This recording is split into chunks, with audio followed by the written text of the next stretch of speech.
Pakistan Navy. And after I am done with my part, then AVM Aurangzeb will give you briefly the air picture, and then we will take your question and answers. I'll give you first a rundown of briefly our understanding of the Pahalgam incident. If you see that the location of the site, that the Pahalgam, it is from the tip of the Badori Bulge. The crore distance is 108 kilometers, and the ground distance is more than 200 kilometers. This is in context to the allegation that it was the terrorists, the people who were the perpetrators, they came across from the Pakistani side. So I just want to tell you that how deep inside the illegally occupied in Jammu and Kashmir, this location of the site. If you see the map, the area, it is quite a hilly terrain. If you can show the terrain and open this slide. So if you see this, it's quite a hilly terrain. And the place where it happened, it's about 5.3 kilometers from the roadhead, another 1 to 2 kilometers from the police station. And this is either jeepable or on horseback that the people reach over there. So if you go to the next slide, you will see the first investigation report. It says that the incident culminated at about 14:20 hours, and the FIR has been filed at 14:30 hours. So after the incident finished, within 10 minutes, the police was there. It went there, it investigated, it went back, and then it filed the first investigation report. And the distance of travel is, one side is around about 30 minutes. So I don't think that it's humanly possible to do that. And if you see the contents of the FIR, the relevant part, we have highlighted it for you, it says that the people, the handlers were across the border. So they, within this 10 minutes, they concluded, and they found out in the investigation that whoever did it, from where he was being handled, it says there were indiscriminate firing, and so that is what it's trying to say. So this is all. Once we say that we have not seen any shred of evidence that how this evidence has been produced. So in this evidence, there are so many holes and leaks that there is a lot of red flags and questions. That how within 10 minutes they were able to find that. You will see that within at 3 o'clock, around about 3 o'clock, 3:05, the social media handles in India started saying that it was the Pakistan attacked Pahalgam. So they were absolutely sure that what happened. Where is that evidence? We are till now today saying that, okay, you knew at 3 o'clock that Pakistan attacked Pahalgam. Where is it? From where it's coming? Their TV channels started saying it. Please run this slide. Please. We say that this drama of this mantra of cross-border terrorism from Pakistan, of these jihadi organizations supported by Pakistan, this concocted allegations, and then basis of that, you start going into military posturing and military action. This must stop now. And that is why the government of Pakistan very rightly said that if you have any evidence, put it front to an independent, neutral commission and let them examine it. Nobody gives you the authority to become the judge, jury, and executioner. And that's what exactly India is doing right now. What Indians started doing, because this has also a linkage of that hubristic, that aggressive mindset that you see right now at play in Indo-Pakistan, in South Asia, and in the world right now by the India. What they started doing it, that they started crushing the people of Kashmir and the Muslims and the minorities over there. This is, just listen to the Kashmiris, what is happening to them. ये जो India वाले हैं, मैं कहती हूँ इनको तो इनके सीनों में दिल है ही नहीं ना। इनके सीनों में अगर दिल होता ना तो ये कुछ ना करते। इतना अरसा उन्होंने कैद में रख के तो आखिर में जब उनका फैसला होना था तो उन्होंने उनको एनकाउंटर कर दिया और इन्होंने हमें उनकी ना dead body the.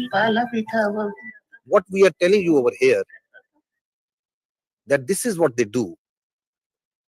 Kashmiris, people who inadvertently crossed line of control on different pretexts, they hold these Pakistanis, these Kashmiris in different prisons, in locations, and then torture them, then kill them, and then pose them as infiltrators, as terrorists.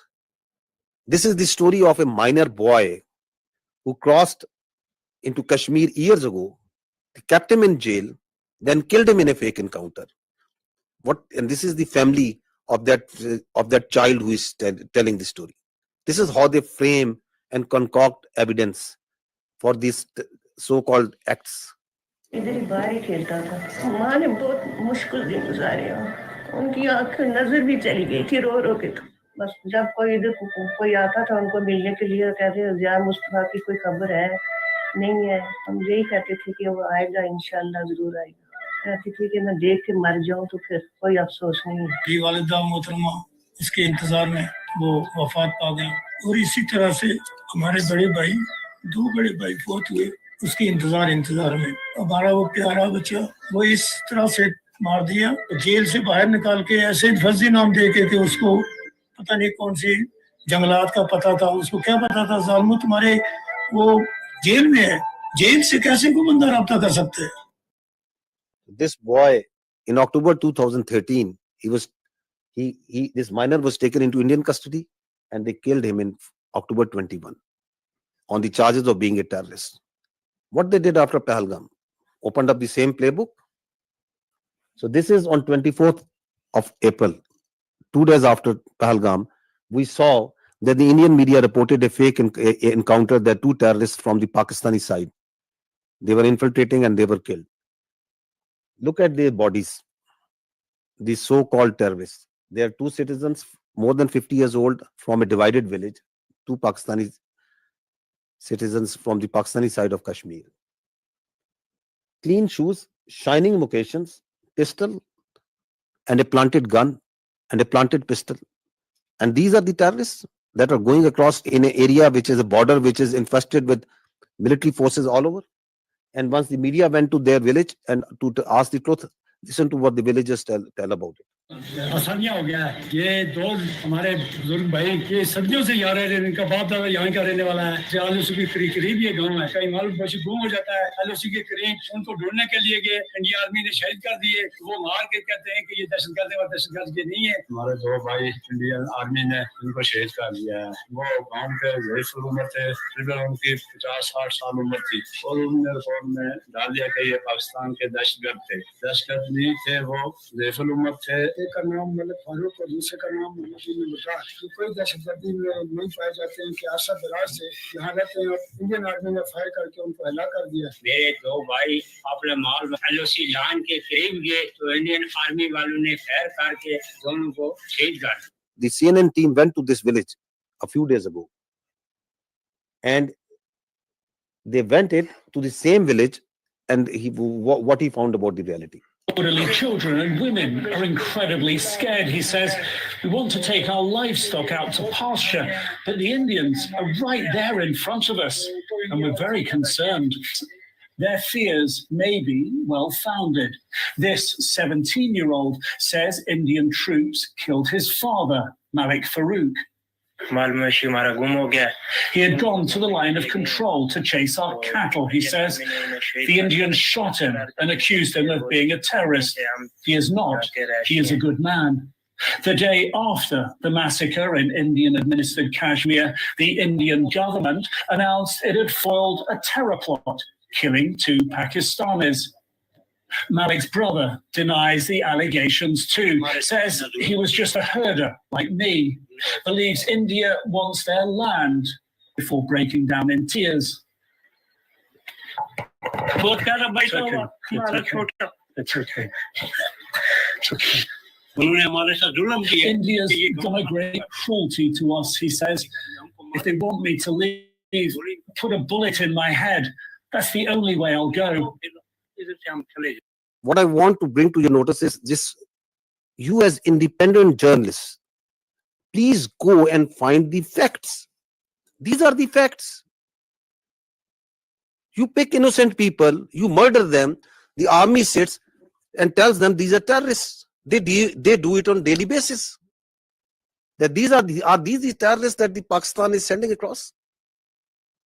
They are innocent people. And on basis of that, you ratchet up concocted lies, a story, and you put it out in the media, in international media.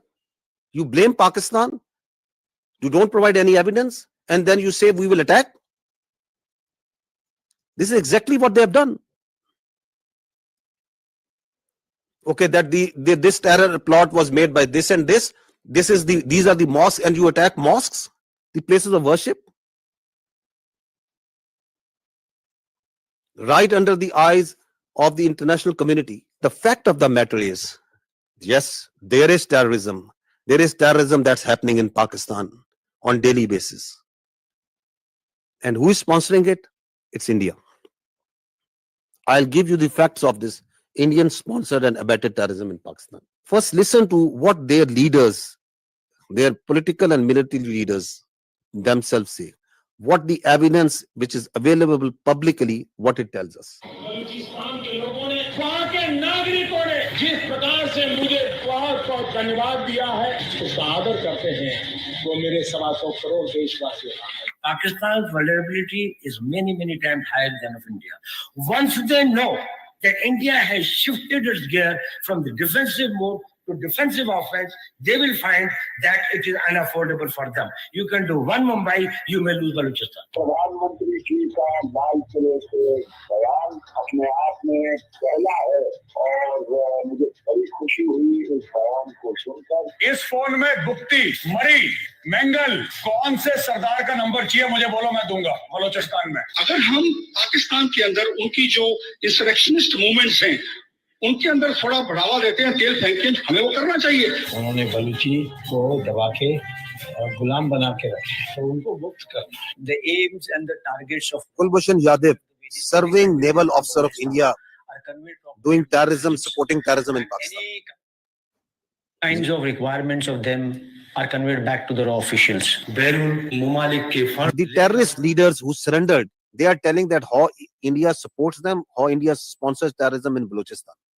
अपनी ऐश वशरत की जिंदगी गुजार रहे थे, आम मासूम बलोचों को मरवा रहे हैं. इस तमाम साजिशों में खासकर इंडिया का हाथ है. मेरा मुलाकात हमसाय मुल्क के इंटेलिजेंस वालों से हुआ. हम आपको सपोर्ट करेंगे रियासत पाकिस्तान को गैर मुस्तकिम होने के लिए.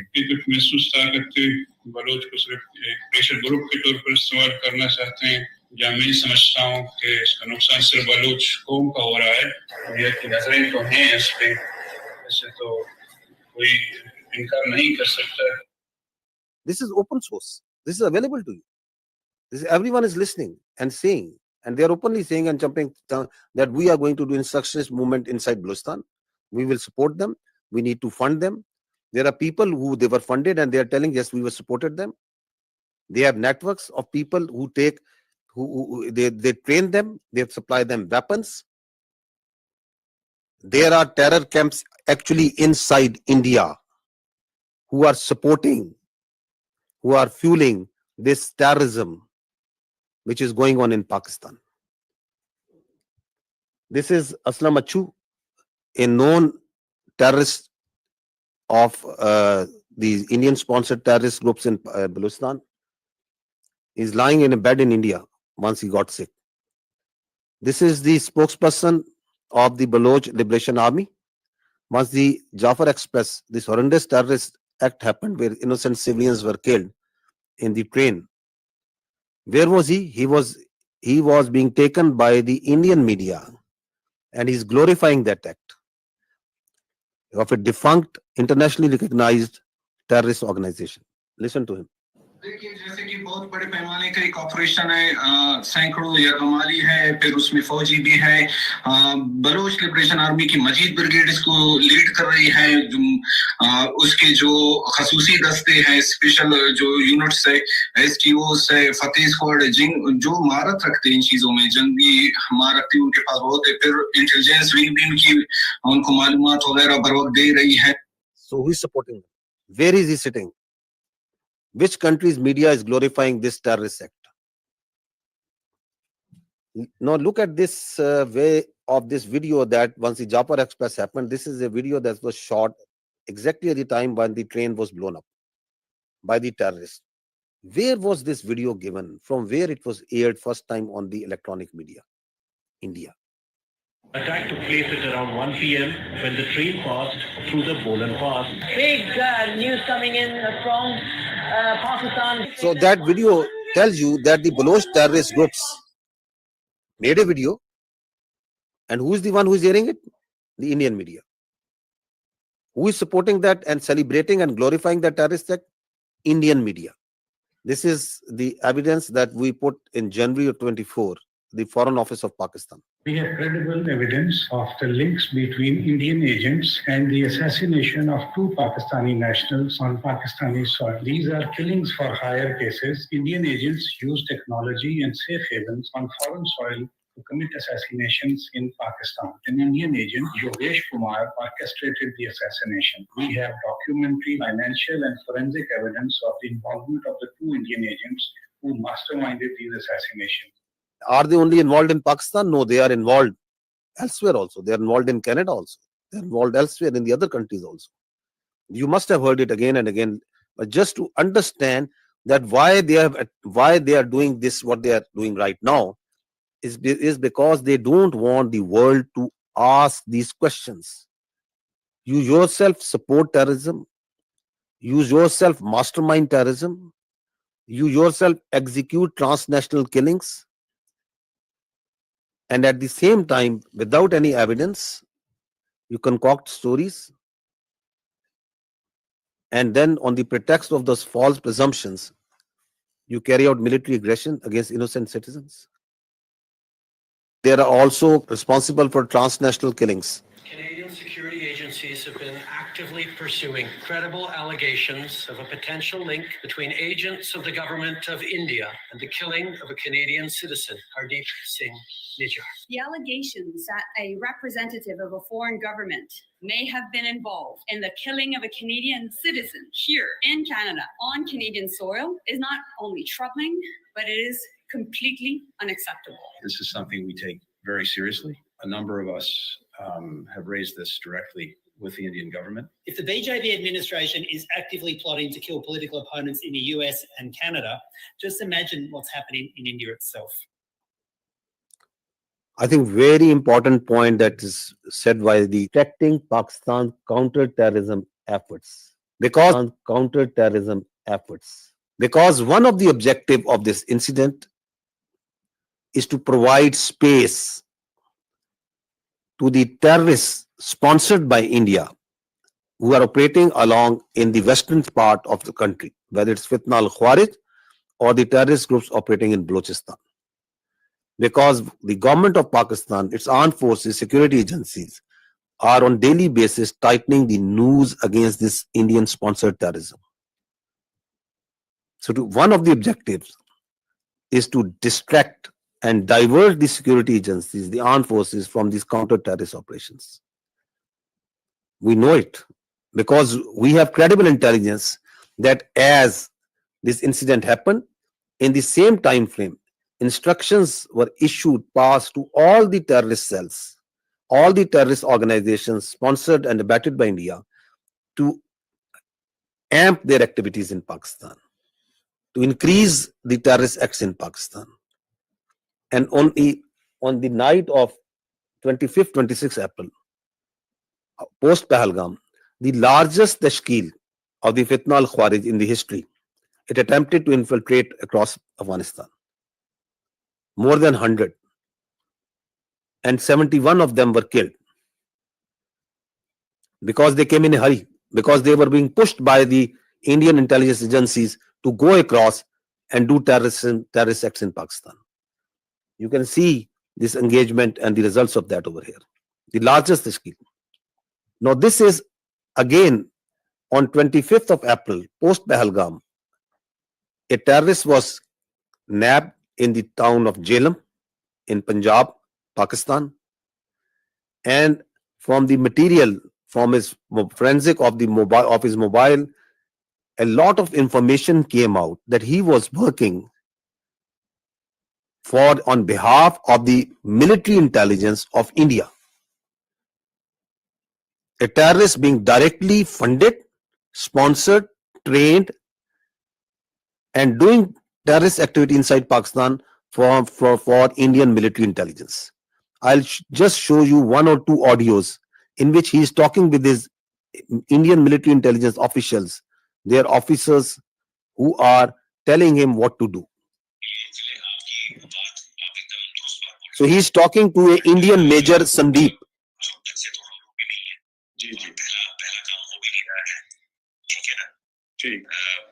बलूचिस्तान से लेके लाहौर तक मेरा जो नेट है बैठा हुआ है ना, तो मैं अगर पैसा आपको भेज रहा हूँ इसलिए नहीं भेज रहा हूँ कि मेरा बंदा कॉम्प्रोमाइज हो जाए। आप कभी डायरेक्ट अपने अकाउंट में पैसा नहीं लेंगे। पहली चीज ये आपके लिए भी क्या कहते हैं, मैं एक डायरेक्शन देने लेंगे 10,000 रुपए यहाँ के मैं आपको इसलिए भेज रहा हूँ क्योंकि मुझको पता है कि कितने अमाउंट को डालने से ISI या आपके यहाँ की एजेंसी या आपकी साइबर विंग हो गई, ठीक है ना, या आपका पुलिस डिपार्टमेंट हो गया या एनफोर्समेंट डायरेक्टरेट हो गई आपकी, वो उस चीज को मद्देनजर नहीं लेगी। समझ गया, ठीक है ना। जब आप बड़ा ऑपरेशन करेंगे, और मैं लाखों की बात कर रहा हूँ, जब आपको 3-4 लाख रुपए भेजे जाएंगे यहाँ से, तो आप लड़कों में क्या होता है, एक ऑपरेशन करने के बाद वो पागल हो जाते हैं। आपके मैं आप इस तरफ की बात कर रहा हूँ। उनको लगता है कि सामने वाला बंदा पैसा देने के मूड में नहीं है। जी नहीं, सामने वाला बंदा पैसा देगा बट आपको वो टुकड़े टुकड़े में करके देगा। मेरे लिए बहुत आसान है, मैं भी कमीशन देता हूँ किसी बंदे को देने के लिए, जो वहां पे बैठा हुआ है, जो अपनी रिस्क पे लिए आपको भेज रहा है पैसा, उसको भी तो मैं दूंगा ना भाई। मेरा क्लाइंट तो है नहीं वो, या घर वाला तो मेरा है नहीं, वो भी मेरा दोस्त ही है। मेरा ताना तो मैं दूंगा ही दूंगा ना भाई, उसकी भी तो लेबर लग रही है। अगर मेरे को सेफ रखना है तो मेरे लिए आसानी है कि मैं एक बारी में दे दूं, मेरा काम, मेरे पैसे बच जाएंगे। बट मैं आप लोगों की सेफ्टी को मद्देनजर रखते हुए उसको 2-3-4 हिस्सों में बांट करके आपको देता हूँ। अकाउंट में भी अलग अलग अकाउंट के अंदर हम फ्यूचर में भी जब आप ऑपरेशन देंगे तो मैं आपको पैसे दूंगा। तो इस तरीके से जब चलेंगे आप पेशेंटली, हम लंबा चलेंगे। देखिए मैं 1-2 दिन के लिए नहीं हूँ यहाँ पे, मैं आने वाले काफी सालों के लिए यहाँ पे हूँ। ये ऑपरेशन के साथ आपका मेरा साथ और काम खत्म हो जाएगा। आप ऐसा करें कि आप भी बोले कि हाँ अभी किसी बंदे। So what is he telling them? He's telling them, I am running, that we, the military intelligence of India, are running a terror network, not here, we are running it from Lahore to Balochistan, all over Pakistan. He's telling him that we are here since years and we are going to be here for years. That's not that I am doing it for one off. You are just one of my many that I am recruiting and I am going to pay. And what's he telling him? He is telling him the intricacies of terror financing. He is a serving major of Indian Army. So who is doing terrorism in Pakistan? This is just one Indian cell. And he's telling them that I can give you millions, I can give you lakhs. Just imagine how much they must be paying to Fitna al-Khawarij, how much they must be paying to the terrorist groups whom they are running in Balochistan. Not millions, billions. This is the reality. We are asking that just give some iota, some fraction of such sort of evidence for what you are telling, that this Pahalgam, someone in that Pakistani state was involved in it. You don't have any evidence. The same way, you have no evidence that Pakistan is attacking for last 48 hours at multiple locations inside India. You just concoct stories. I think this time has come to ask the real questions, the better questions, that the Indian government needs to stop living in cinema and theatrics, and they need to come out of fiction. They need to stop creating fiction. This is reality. This is happening. There are cells that these people are putting bombs, planting bombs, killing innocent. ਤੇ ਕੋਈ ਝੋਲਾ ਜਾਂ ਉਸ ਤਰੀਕੇ ਦਾ ਲੈ ਲਿਓ ਜਿਵੇਂ ਕੋਈ ਕਿਸੇ ਨੂੰ ਡਾਊਟ ਨਾ ਹੋਵੇ। ਤੇ ਪਹਿਲਾਂ ਮੈਨੂੰ ਇਹ ਦੱਸੋ ਤੁਹਾਡੀ ਨਜ਼ਰ ਦੇ ਵਿੱਚ ਕਿੱਥੇ ਰੱਖ ਸਕਦੇ ਹੋ ਜਿੱਥੇ 4 5 10 ਲੋਕ ਇਕੱਠੇ ਹੋ ਜਾਣ, ਕਿੱਥੇ ਰੱਖ ਸਕਦੇ ਹੋ, ਕਿਹੜੀ ਮਾਰਕੀਟ ਬਣ ਸਕਦੀ ਹੈ? ਥੋੜਾ ਆਈਡੀਆ ਦੇ ਦਿਓ ਮੈਨੂੰ। मार्केट तो कोई भी हो सकती है ना, उसे कपड़े लिए, जुतियां लिए, कोई भी है, मोबाइल। हाँ, जिथे जिथे जिथे मीनी का खबर चंगी बन जाए, चंगी पड़ी उससे ਵੇਲੇ खबर आए कि इथे कुछ होया मीडिया ਦੇ ਵਿੱਚ ਨਾ बिल्कुल बुरे तरीके ਨਾਲ फैल जाए। सही है, सही है, सही। ते आसान है ना, पहला नालों तो आसान। हाँ, ये काम ते आसान है। So what is he saying? That plant this bomb in a market, target civilians at a place where it makes news. So they want to kill civilians, innocent people. They want to splash news that Pakistan is not safe. We have dozens of such evidence available with us. These horrific stories of how India is sponsoring terrorism inside Pakistan. And what's the net result is? Since January 2024, there have been 3,700 terrorist incidents in Pakistan. Pakistanis have suffered 3,896 casualties. There are 1,314 people who have lost lives, who are shaheed. There are more than 2,500 who have lost their limbs, who are injured, maimed for life. So is the blood of the Pakistanis cheaper? And is this justifiable? Is this all kosher? This is not terrorism? What is this? All being sponsored, abetted, done, controlled, planned by India.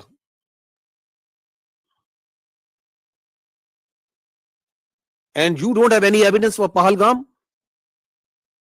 You cook up a story, this mantra, you listen just I think yesterday. Yes, there are jihadi organizations because Pakistan has been doing this, because Pakistan has been doing this.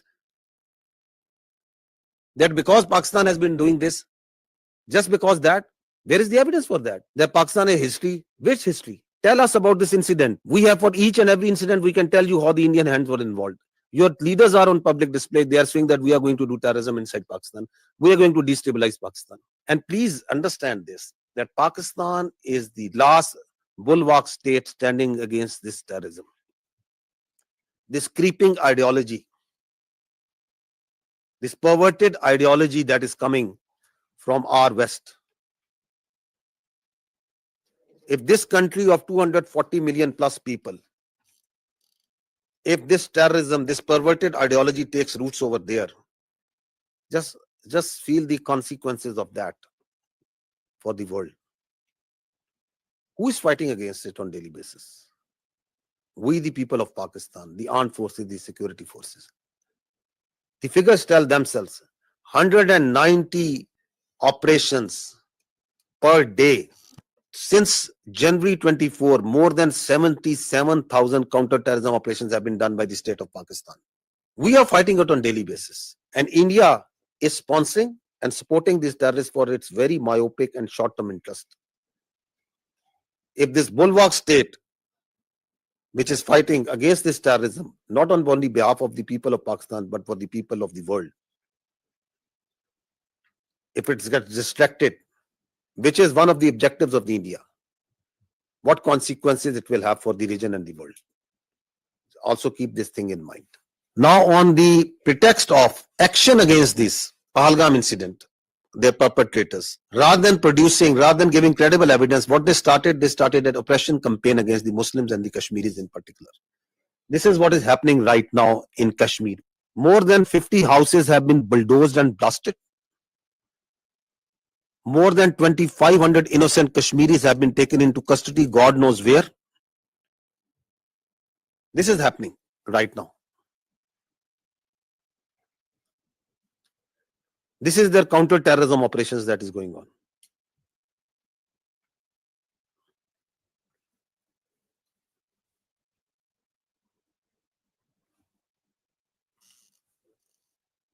मैं यहाँ पर बैठी थी, security force से जब आए उन्होंने हमें सबको निकाला बाहर। वो एक बंदा यहाँ से चढ़ा, हमारे यहाँ पे जो ये थे मतलब घर का वो स्टोर होता था, वो वहीं पे चढ़ा, उसने कुछ रखा वहां पे, बम रखा, कुछ वो जो ब्लास्ट उन्होंने किया वो रखा उसने, मैंने खुद देखा। एक मैंने फौजी वर्दी पहनकर उसको मैंने देखा था यहाँ पे जाते हुए, तो फिर सब कुछ यहाँ पे बर्बाद हो गया। They are beating innocent people on streets, जाए ताकि हम घर सेफली पहुंचे जाए। हम अभी harassing स्टूडेंट्स हैं जो girls. चंडीगढ़ में है, हमारे साथ बहुत ज्यादा टॉर्चर किया जा रहा है, हमें बहुत ज्यादा डराया जा रहा है, बहुत ज्यादा हम डरे हुए हैं। यहाँ पे बहुत ज्यादा ये अभी किया जा रहा है कि तुम लोगों ने किया, वो किया, ये किया, जबकि हमारा तो इसमें कोई इन्वॉल्वमेंट है ही नहीं। हमें इस चीज के लिए बहुत ज्यादा टारगेट किया जा रहा है। ये कश्मीर के लोगों की तरफ बिल्कुल भी हेल्पफुल नहीं है, हमारी कोई भी मदद नहीं की जा रही है। It's a humble request, please हमारी हेल्प की जाए। Please zoom out, see the bigger picture. The Indians want you to zoom in and just ask you and on that this is happening, this is happening. This is what's actually happening behind all this dirt that they are doing right now. This is continuing on daily basis. This oppression, what's happening on the streets of India to the Muslims and the minorities.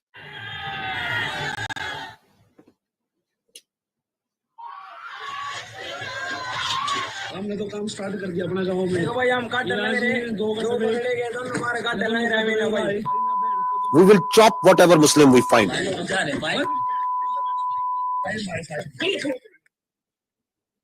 दो कटुए मारे गए, छत्री गोरक्षा दल इसकी जिम्मेदारी लेता है और भारत माता की सौगंध 26 का बदला अगर 2600 से ना लिया तो मैं भारत माता का पुत्र नहीं। जय श्री राम, जय हिंद राष्ट्र। Dogs and Muslims not allowed.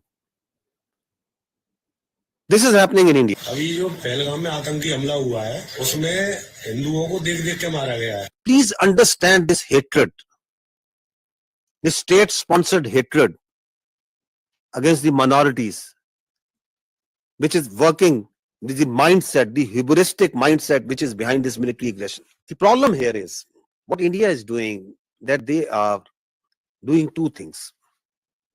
They are externalizing their internal problems and they are internalizing their external problems.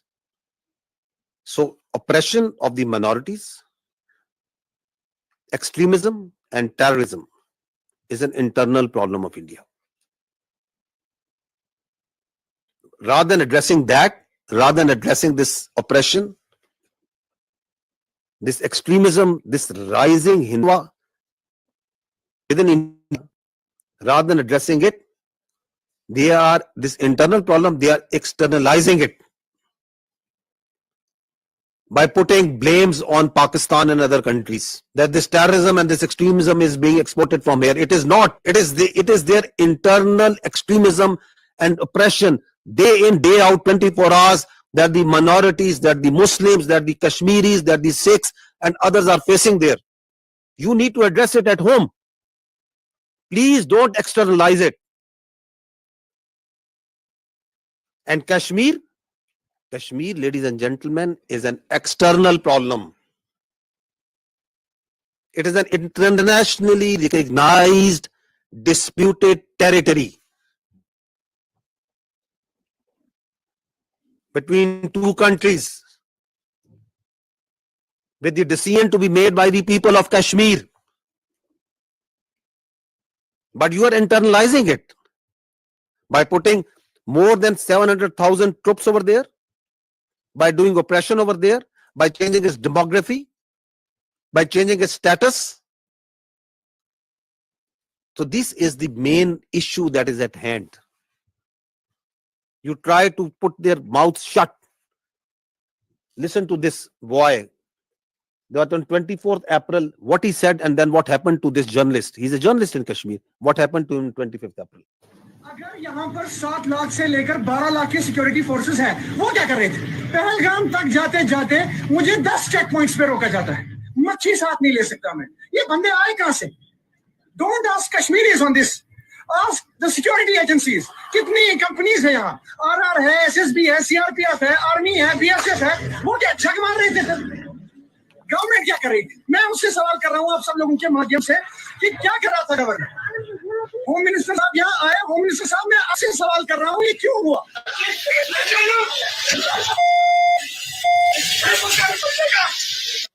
And next day he has been picked up. God knows where he is. Now listen to this girl. She's a social media influencer. What happened to her? अपहरण कांड 1999, कारगिल युद्ध 1999, संसद पर आतंकी हमला 2001. She's just saying that why all these terror incidents happen in the time when the BJP government is in power.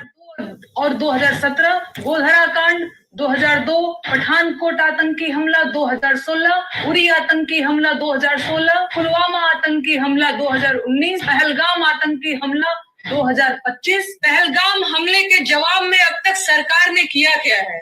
मेरे ऊपर FIR, लोकतंत्र में आलोचना तो होगी, सवाल भी पूछे जाएंगे. You shut down the all digital media that is coming from Pakistan or independent news agencies. You shut down the X and the other social media platforms because you don't have the capacity, you don't have the patience, you don't have the morality to listen to the truth. This is what's happening. This is why this aggression. So what they did was, after this Pahalgam happened, and we have seen briefly what actually is the truth of this Pahalgam, which they don't want to talk because they don't have any answer to it. So let's go into the military part. Why? So that there's a diversion, there's a strategic diversion, and everybody is focused on the day-to-day activities. Like what happened in Pulwama, who did Pulwama, why it happened, nobody would. Let's go and go for the military action. We'll not allow this to happen. That after every few years, you cook up a story, there's a terror incident, there is an incident that happens, you don't provide any justification, you don't provide any evidence to it. On the basis of that, you start ratcheting up the media, international media, you start building up false pretexts and narratives, and on the basis of that, you start attacking. And that's what they did. On 6th and 7th May, they strikes Pakistan on multiple locations. In these strikes, drone that came inside, the total casualties, there have been 33 shaheed, out of which there are 7 all civilians, 7 female and 5 children. There have been 62 injured, all civilians, out of which again there are 10 females and 2 children.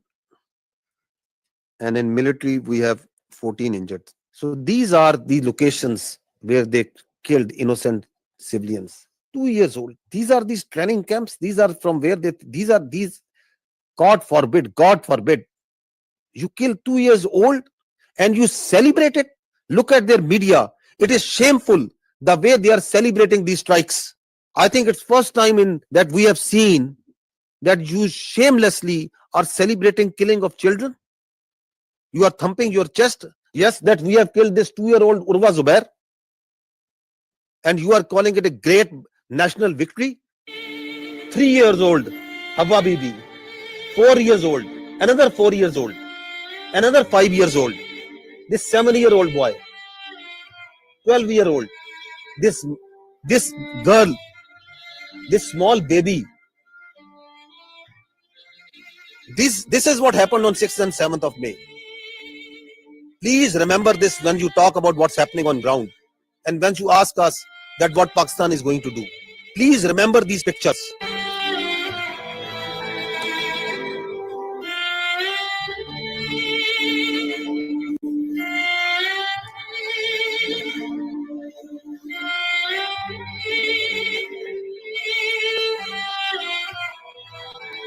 I ask you again, I request you to remember these pictures. They are in the conscience of the people of Pakistan and the state of Pakistan.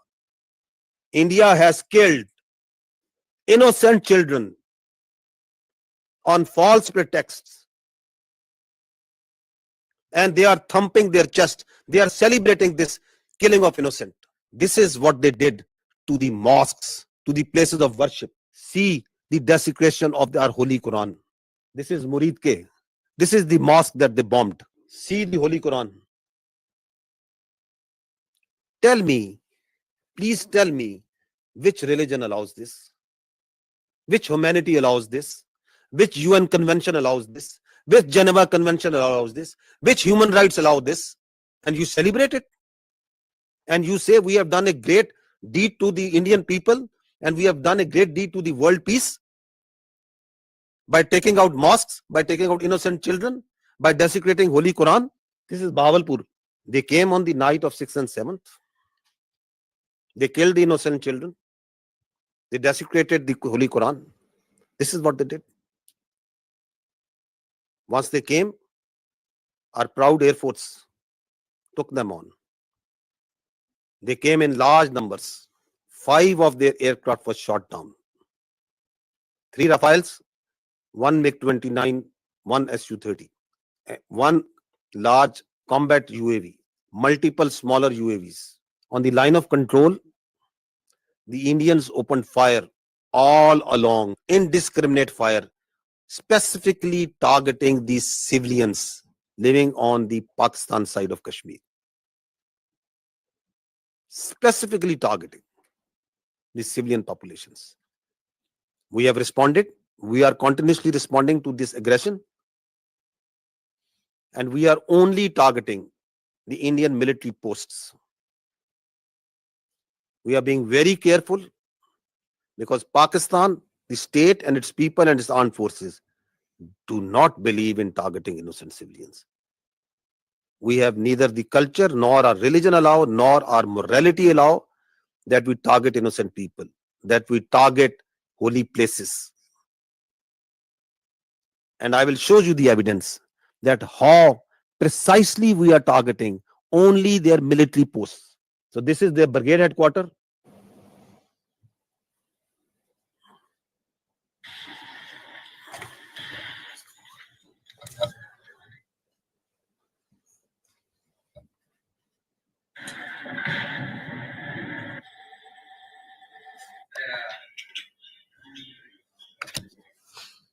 This is their post. So we are targeting exactly from where the fire is coming on Pakistan.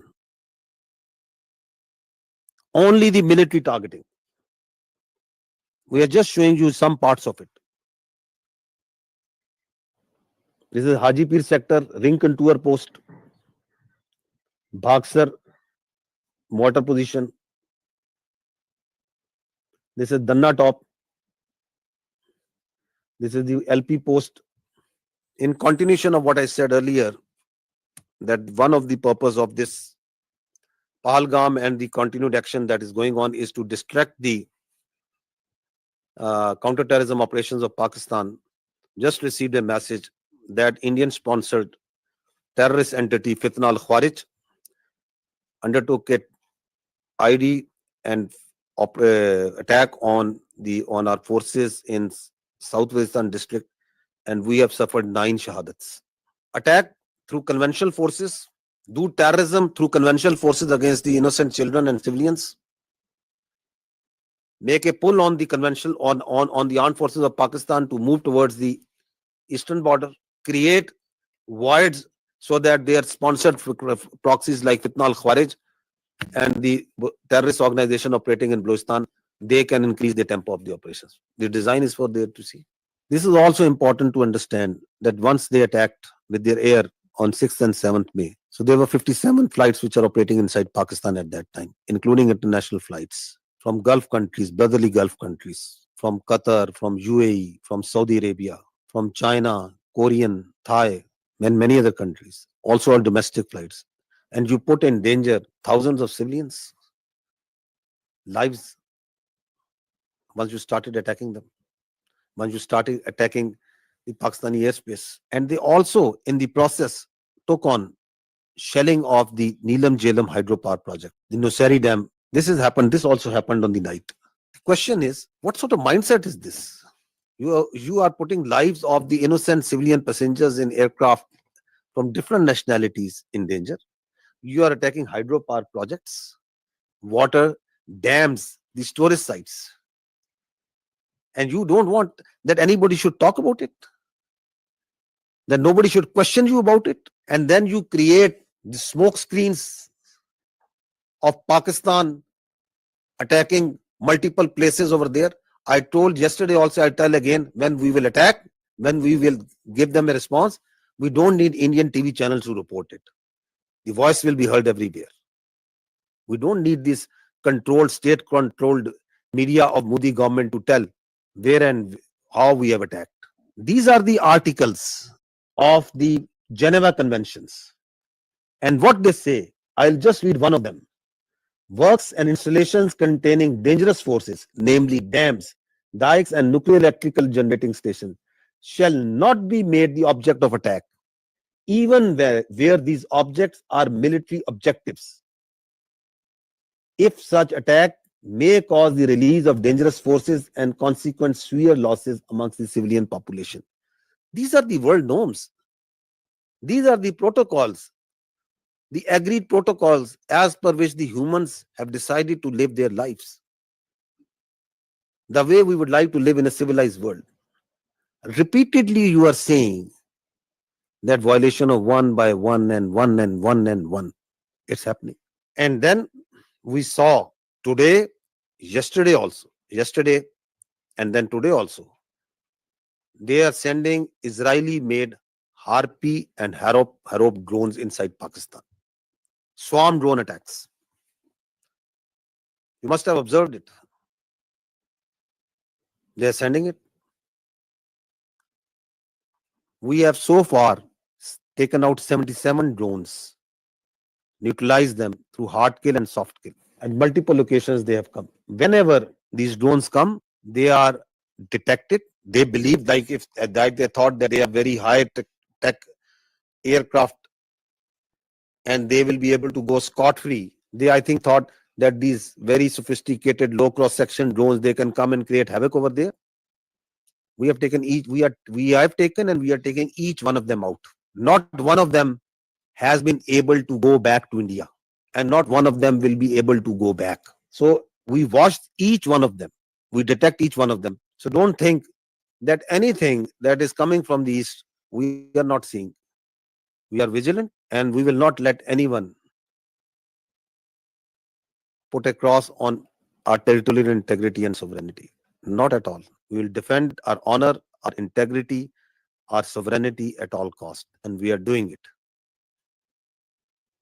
So these drones that have been shot, we are collecting the debris from all over Pakistan, and these are our war trophies that we will rub on their faces. On the night of 6th and 7th, we asked them to pick up the debris from their side. This time, this service we are doing for them. Whatever they are sending, and whatever they will send, we will convert it into debris. Let there be no doubt in it. You can see certain very few parts of this. Drones that they are sending, please keep on going. And the damage that they are causing to innocent civilians, innocent places, civil places. Now, this is very, very horrifying that they carried as part of the swarm drone attack. They targeted the holy place of Sikhs in Nankana Sahib. Totally unacceptable. The Pakistan Armed Forces timely neutralized this threat to Nankana Sahib, and we will continue to defend, as part of our territorial integrity and sovereignty and honor, all places of worship, including those of even Hindus, all places of worship, because our religion, our national spirit, the teachings of our great Qaid-e-Azam tell us that we have to protect the minorities. We have to protect their religion and their freedom of expression. A very dangerous escalation, another dangerous escalation that happened on the night of 7th and 8th is that from the Adampur, 4 projectiles were fired, which we now believe to be long-range missiles. 3 of them were targeted by the Indians inside the Indian territory in general area Amritsar. One of them crossed the Pakistan the airspace and entered into Pakistan airspace, and it was taken down. It was neutralized. The debris fell around general area Dinga. I will show you the electronic signature of the projectile that entered Pakistan. I would request AVM Aurangzeb to kindly explain this. Ladies and gentlemen, these are high-speed projectiles that went higher in the upper atmosphere and then came back. So our radar is picking up. PAF has the capability to pick high-speed projectiles. So our radar picked up this well in time.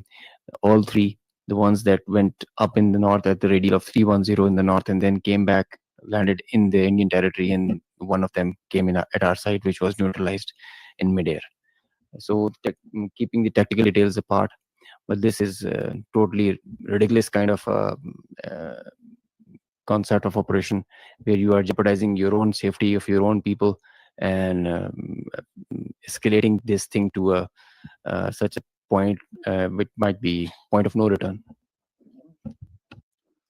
So this is near Denga because there is a methodology, there is a way where and how to engage it, and there it was shot down and taken down. This is a part of the debris of that projectile, that long-range missile that came. Now, this is again interesting, the Indian propaganda that is going on day in, day out for last 24, 36 hours that we are seeing, that Pakistan has attacked at multiple places in India. Pakistan has attacked, Pakistan aircraft is there, and Pakistan have strike missiles and send drones and do what, and I don't know what. We have got so sick and tired, and it is now we just stopped even following this sort of nonsense and stories and humor that is coming from there. The Indian journalists are themselves also saying, I never deleted tweets, but today I am deleting all tweets that I made without verifying the claims of our Indian media channels. I feel sad, not because of tweeting, but more so because I wrongly believed what I saw. As an Indian, I am fuming. Last night, our news channels fed us lies, fake strikes on Karachi, imaginary evasions, recycled videos, no facts, just drama. While citizens slept feeling proud, the world watched us become a joke. This is not patriotism, it's betrayal, shameful. Another journalist, I hope the editors of all TV news media have a hard look at themselves. You were a national embarrassment last night, every single one of you. What a shame. What a mockery of journalism. This is what Pakistan has fired. At least have the sense to burn these brown fields if one of our projectile and one of our missiles has gone and hit a field. Karachi is burning. Karachi has been taken over. Go and call Karachi. Find out where it's burning. Pakistan JF-17 Thunders have been taken out. At least show me the debris of one aircraft. At least show me the electronic signature of one aircraft that Pakistan, of one UAV, one drone that Pakistan has fired here. That's why we say, don't worry. You are so fond of Pakistan firing at you. We will fulfill your demand at the time, place, and means of our choosing. And I repeat, we don't need this stupid, this shameful media to tell us that they themselves are embarrassed that what they are doing. They are trying to make Indian public. They think that the world is full, that their public is full. No, the Indian public is also not full. They are also watching. You are trying to gag. You are trying to shut down the voices. You are trying to push the journalists into the prison vans and dungeons and don't know where. Listen to this. It's a joke. Listen to this joke. Of the Pakistan Prime Minister's residence. Pakistan के JF-17 fighter jet को भारत के आकाश missile system ने मार गिराया है. The JF-17s, perhaps two of them have been shot down. We're also told one F-16 has been shot down. That's a huge loss for Pakistan. One Pakistani fighter jet pilot has also been detained, is the latest information that we have. This is the latest information. 3 JF-17s gone. ये जो AVAX इनका जो एक AVAX भी, one AVAX has also been shot down. इसमें इनकी रीढ़ टूट गई है. An F-16 has been down. Amit Bhatt of News 18 Rajasthan has confirmed that an F-16 has been shot down. Vishnu, we're hearing from sources that Pakistan Air Force... And the sources are their official sources. Their Ministry of Defense is saying, what a shame. He's saying that they've lost 2 JF-17 fighter jets in the course of Operation Sindhu. That's a very big admission from them. There is a lot of speculation that is going on, and one speculation that is going on is whether there is a coup against the Army Chief Asim Munir. Karachi बंदरगाह पर भारी तबाही हुई है. 10 से ज्यादा धमाके वहां पर देखने को. The port of Karachi is in flames. Nothing is left in Pakistan. I hope you people are all right. Big news that is coming in. Rahul, Rawalpindi and now Islamabad. Air raid sirens have gone off in Islamabad. Army अंदर घुस गई है पाकिस्तान में. क्वेटा का इलाका है, वहां पर in Quetta also. इस्लामाबाद के बड़े important strategic locations पर अटैक किया गया. Our missiles S-400s. Please pause. Please pause. Pause. रोकिएगा. In the picture, you can see supposedly a PL-15 missile that they think is lying on the floor or somewhere. This one, I think you are referring to this Yeah, one. this one. Which they are claiming again and again it's a PL-15. Children at science fairs make better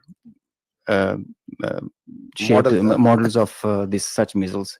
This is neither close to a PL-15, nor does it look like a PL-15. The missile does not land like this and gets broken in the mid section. The missile self-destructs in the air after it has a burnout time. I mean, this is laughable. You can die laughing. It's very dangerous thing that they're doing. It's fatal to human beings. This is absurd, totally absurd. Missiles don't land like this and get broken in the midsection, nor they are of white color if they are not dummy. So, and as far as the seekers are concerned, well, we say that we fired at them, so they're supposed to have seekers. We did fire. They're supposed to bring debris to prove the claim. They did this last time also in 2019. They showed a piece of an AMRAAM that they shot an F-16. The piece of an AMRAAM doesn't prove that they shot an F-16. It proves that we fired at them. Some part of the aircraft proves that they got the better of it. So we have to admit that they are making us, at least the humor part is with them. Yes, of course. No, they actually they live in movies. I must give credit. They have a very good theater. They have very good this Bollywood, but that's not the reality. You have to grow out. Please stop living in Bollywood. Grow up. 2 JF-17s over Pakistan. Look at him howling. Pakistan's territory. Now this is war. This sort of war they can keep on fighting for next many days. They think that this is war, that whatever comes to your mind you start claiming. Why they are doing it? What's the sense of doing this? Because your face has been blackened on night of 6th and 7th May. Because we shot down your aircraft, your so-called very high technology aircraft that you were having, and you thought you can get away with it.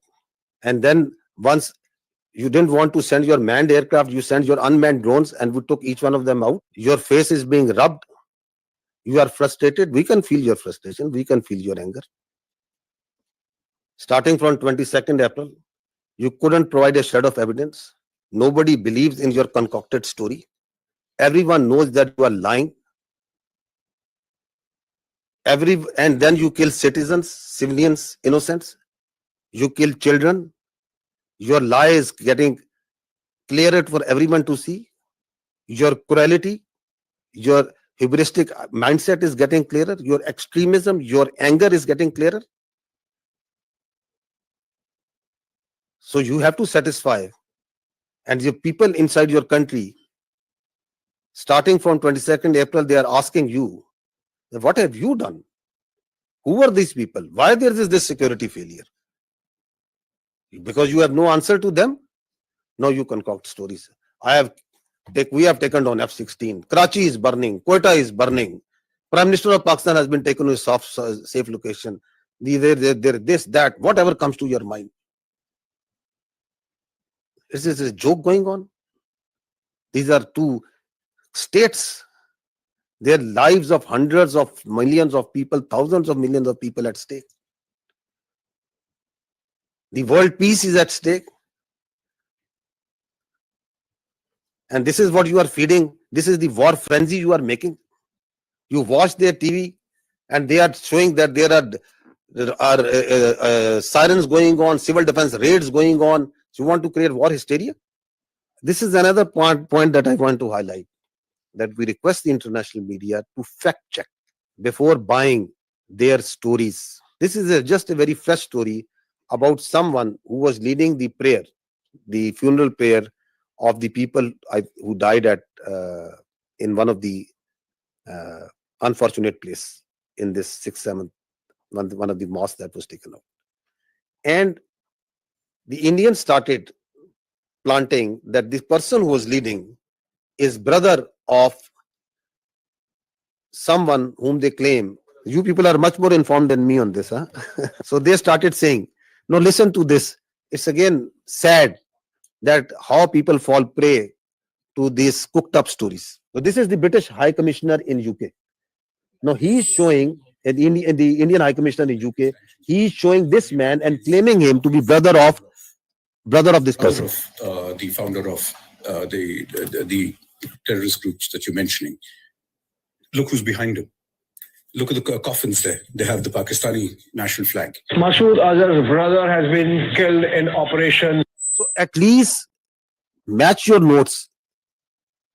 Your High Commissioner in UK is saying that this man is leading the prayers. Your media is saying he has died. So before you cook up a story, I would request our dear friends, whoever is writing the script over there of this fiction book that they are writing, that at least match the notes amongst yourself. Abdul Rauf Azhar, Masood Azhar's brother, Abdul Rauf Azhar killed in. You have to say once something, you have to back it up with fact and evidence. Now this man who was actually leading the prayers, whom the High Commissioner of the Indian High Commissioner is saying that he is the brother, what is he telling? Who is he? This man is Hafiz Abdul Rauf and he is telling who am I? मुझे बड़ी ही शदीद तकलीफ है और रंज भी है कि बगैर किसी तस्दीक के, बगैर किसी तहकीक के मेरे बारे में इतनी बड़ी बड़ी बातें और बैनुल अक़वामी चीज़ें बयान कर दी हिंदुस्तान ने और उनके मीडिया ने, जो बिल्कुल मुज़क्का खेस है और जिसका हक़ाइक़ से क़तन कोई ताल्लुक़ नहीं है। मेरी ज़िंदगी सबके सामने है। मेरे माँ बाप उस्ताद थे, मैं खुद तालीम दोस्त आदमी हूँ। मैंने पहले कॉलेज में पढ़ा, स्कूल में पढ़ा और बेहतरीन मेरी एजुकेशन रही। So this man is a local politician. This is his, he belongs to a political party also. This is his date of birth. He has a son, he has 3 daughters, and that's simply what the man is. He is not his brother, not at all. And he's saying that I have come to know through international media, saying that I am the brother of that person. I'm trying to tell you is that even if their high commissioners are telling you something, even if their ministries are telling you something, please fact check it. Don't fall prey to their misinformation, disinformation, because they live in their own cocoons, in their own bubble, in which they believe every lie that is fed to them. India has become a disinformation, misinformation churning machine. And the only thing that can counter this is fact and reality. Again, unfortunate part that even reputed journalists like Barkha Dutt, whom people tend to believe what they are reporting on their social media. Breaking: a Pakistani pilot is in Indian custody. More details awaited. India thwarts multiple missiles and drone attacks by Pakistan on Jammu, Pathankot, and so many others.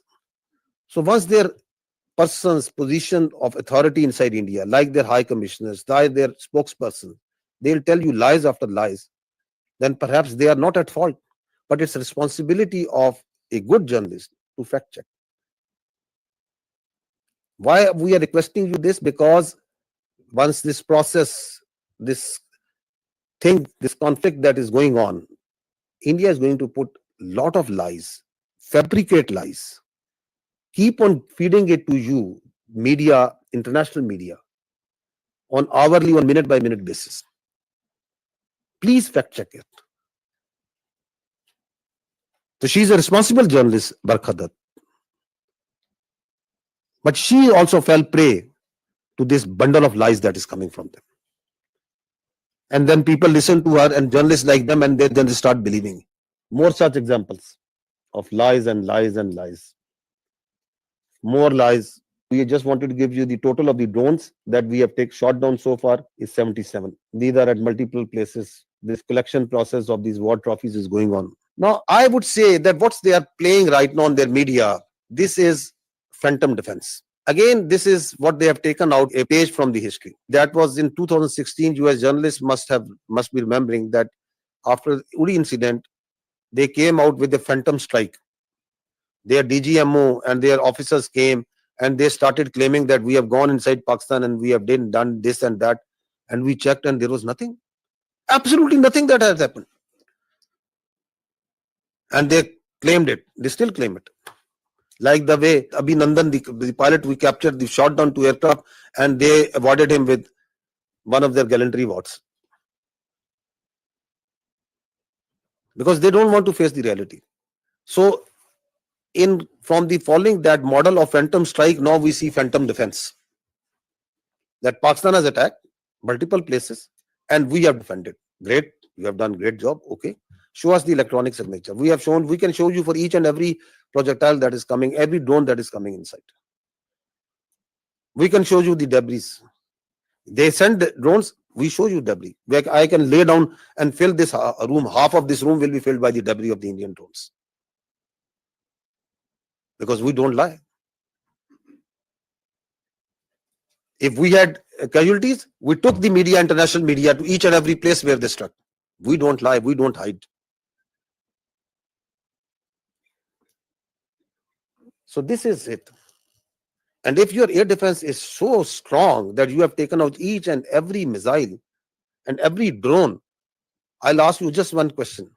On night of 6th and 7th, once you shamelessly attacked holy places, the mosques, you attacked the innocent civilians. You came out with all your numbers in the air. Your whole air defense was lit up.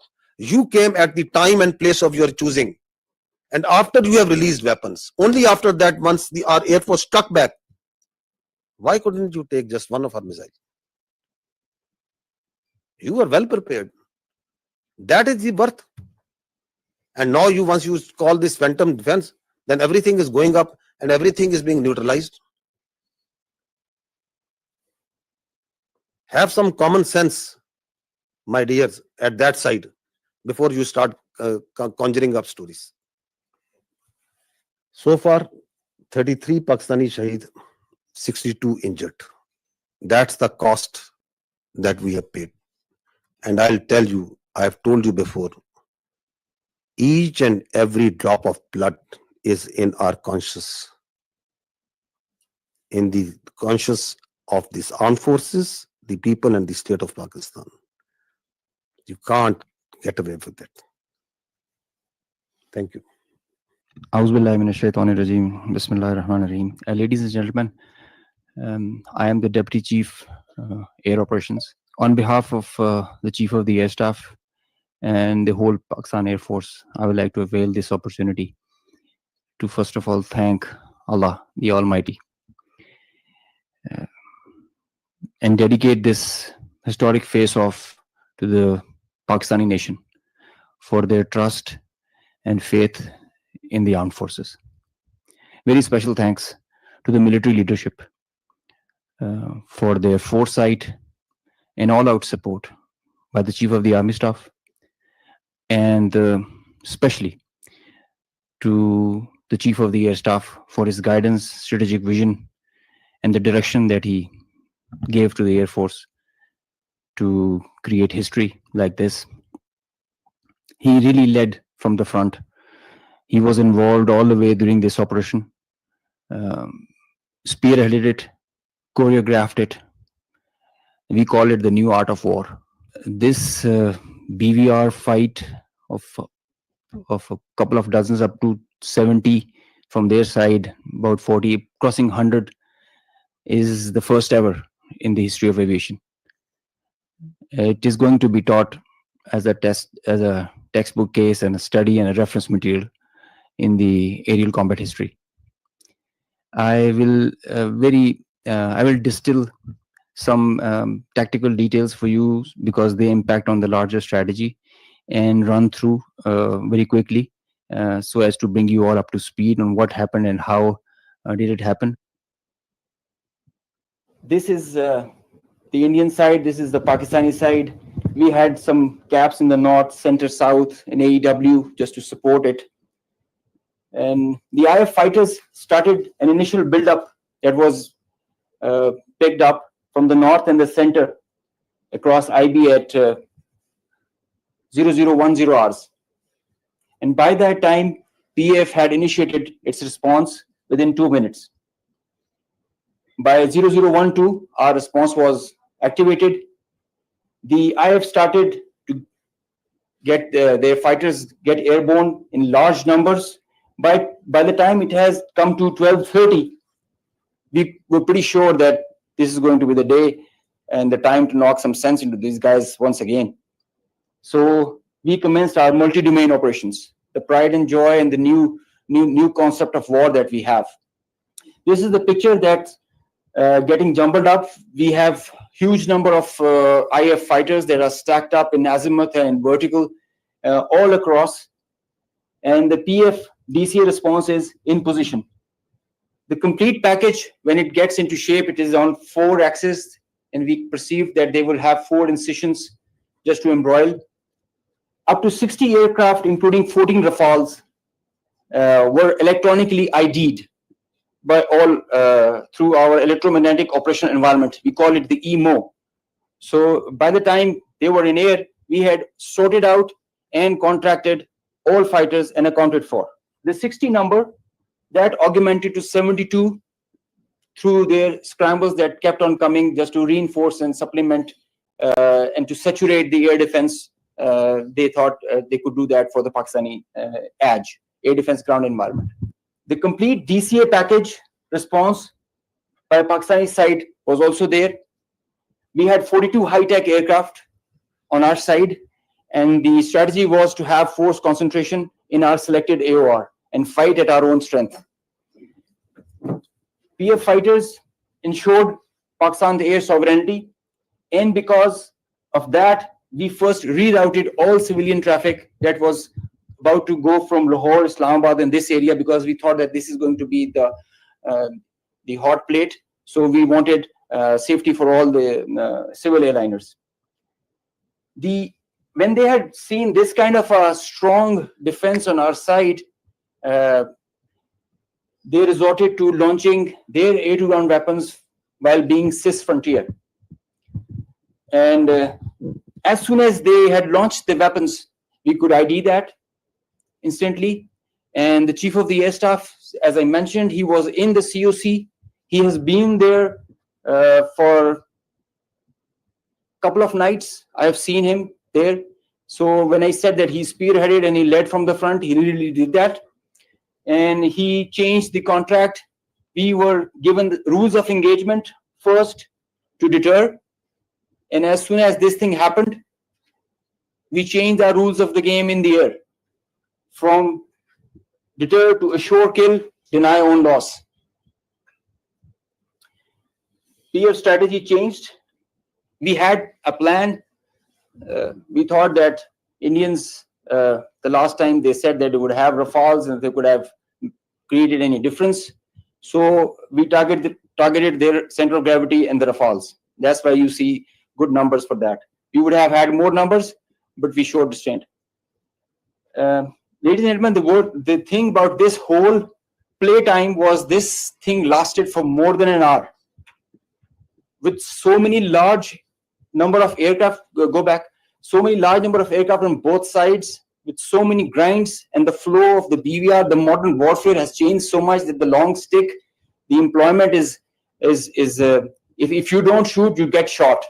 So that is why the art was to employ them optimally, and that was a big challenge for us. That is why I say that it has never happened before.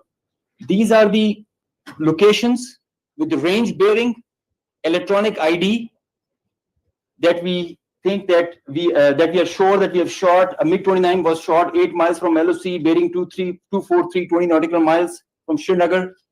A Su-30 was shot 192 19 miles, 25 miles from LOC. We have the exact details because you cannot, in the modern battlefield, you cannot conjure up things out of imagination. You have an electronic ID. The aircraft gets picked up by his data link. As soon as you put on your radar, you show yourself, and nobody can hide, nobody can deny that. A Rafale was shot 54 miles from LOC in Srinagar. So you can have all these details. We have exact range bearings because And when you employ your weapon, you know exactly when the missile is getting active, when it is getting, and the blip is disappearing, which is verified as you get down for the debrief. So none of the claims have any fat in them. So they are pretty clear, pretty concise, pretty accurate. And I have a audio from a Rafale formation that I will share. The call sign is Godzilla. As soon as those animals are extinct, so this one also got extinct. Please play.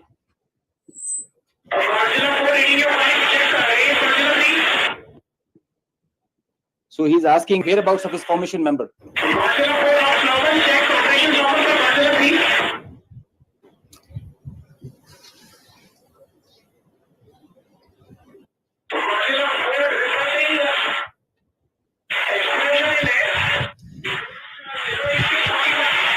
So the formation knows, his leader knows that his number, one of his flight member is not there. They have an RT. This is the original RT that they are exchanging, and they're asking about his position. He's giving his own operations as fine, but he has claims that I've seen an explosion in the air. And I will share this detail. It's a long RT that we have. If we can hear one RT of one formation member, we can hear all of them in panic and in distress.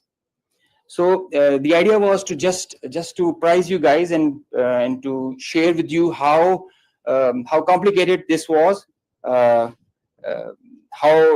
if this example can be taken not to do when you know that the adversary has the long stick. But I must say that it is not the equipment that matters all the time.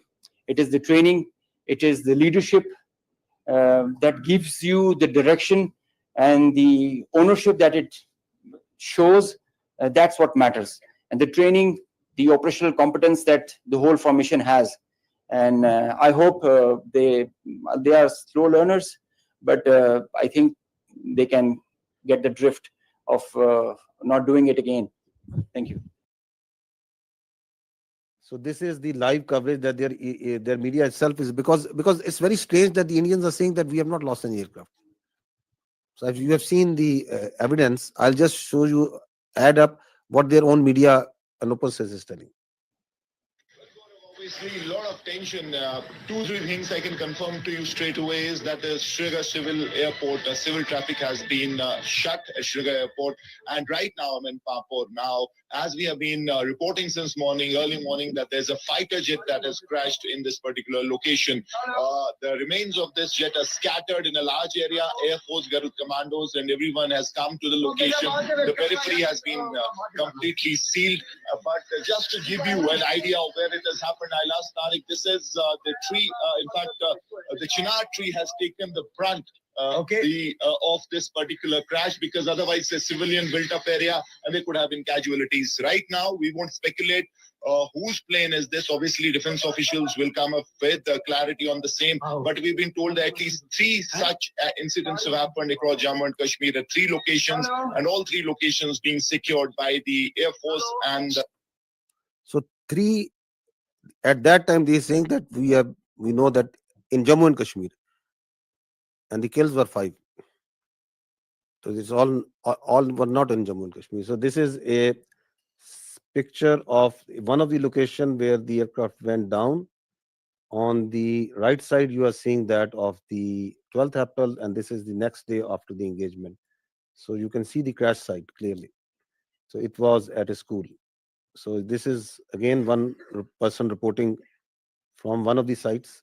Another. इस वक्त India के ज़ेर-ए-इंतज़ाम कश्मीर के पुलवामा जिले में हैं, और ये vein उसी पुलवामा जिले के पांपोर कस्बे का एक इलाका है। यहाँ पर रात के दौरान मकामी लोगों ने एक धमाके की आवाज सुनी, जिससे वो बाहर आए और उन्होंने देखा कि कुछ चीज जल रही है। उस मलबे से ये वाज़ेह नहीं हो पा रहा है कि वो कोई तैयारा है, कोई ड्रोन है या कोई ऐसा यूएवी है, लेकिन लोगों का कहना है कि उन्हें यकीन है कि वो एक जेट तैयारा है जो गिरकर तबाह हो गया है, लेकिन वो अनआइडेंटिफाइड जेट बॉम्बर है, जिसके बारे में ये पता लगाना बहुत मुश्किल है, क्योंकि अथॉरिटीज ने अभी तक इस बारे में कोई तस्दीक नहीं की है। ये वाकया एक ऐसे वक्त हुआ है जब आज अथॉरिटीज ने कहा था कि वॉर ड्रिल्स का एहतमाम पूरे इंडिया के साथ साथ कश्मीर में भी किया जाएगा, लेकिन रात के दौरान ही LOC पर जहां शेलिंग की वारदातें हुई, वहीं ये धमाका भी यहां हुआ और ऐसा ही एक धमाका जम्मू के रामबन इलाके में भी हुआ है। इत्तलात आ रही है कि वहां पे गोलाबारी जारी है और पूंछ सेक्टर में शहरी आबादी में कई मकानात को नुकसान भी पहुंचा है। They have, I think, yet to even acknowledge what they lost in 2019. So we are not much worried that they are not acknowledging. But the international media, the media must know the truth. Now, this is one of the crash site or one debris of one crash site. You can see that very clearly. These are aircraft. This is yet another debris of another place. Next. So this is, you can see the tail number of one of the Rafale. You can see it clearly that is lying. That tail, which was at one time was on an aircraft, is now on ground detached. This is again, this engine was one part of one Rafale at one time, now it is on ground burning. The Indians may say that we have not lost everything. But fortunately, I think for the world, we are living in 21st century. It is not 18th century. Everything leaves a mark. So this is, again, you can see again from the Rafale. And that is lying on ground. Indian soldiers killed. The information minister said about 40 to 50 earlier this week. The defense minister has told us about 25. What is the latest official figure from the army? So we don't have any confirmed figure from on the casualties because we can give you confirmed that Alhamdulillah there has been not till now a single combat casualty of any soldier on the Pakistani side. There are injuries, but not any shahadat on our side. We understand from the observation that we are having of the posts and the military installations that are being targeted, that severe damage has occurred to them. I have shown you some visuals also of that. But we don't have any confirmation on any figure. All these numbers that you are listening, they emerge in the media because of the local environment that is on the Kashmir side, line of control, and this side and that side. So we also hear those because people talk, there are journalists, there are local people reporting.